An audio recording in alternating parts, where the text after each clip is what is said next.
جب بھی زکام ہو تو فوراً اپنا صدقہ نکالا کرو، کیونکہ زکام کا آنا، ناک کا بہنا علم جفر میں نظر حسد کی واضح نشانی ہوتی ہے۔ جب بھی کسی انسان کو نظر لگتی ہے تو اس انسان کے جسم میں تبدیلی پیدا ہوتی ہے، اور ان تبدیلیوں میں سے سب سے بڑی تبدیلی یہ ہوتی ہے کہ اس کا ناک بہنے لگتا ہے یا اس کا ناک بند ہو جاتا ہے۔ اے لوگو،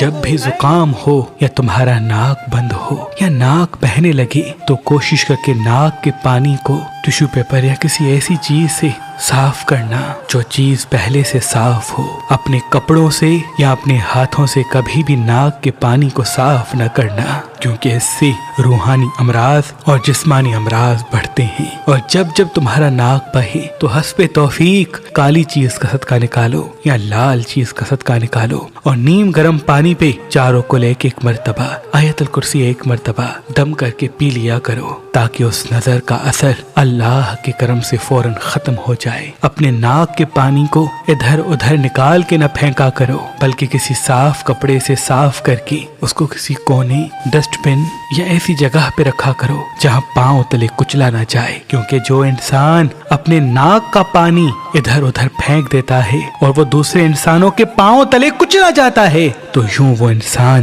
اور بھی چڑچڑا، بیمار اور پریشان رہتا ہے، اور اپنے ہاتھوں سے ہی ایسے فیصلے کرنے لگتا ہے جس میں اس کی بربادی چھپی ہے۔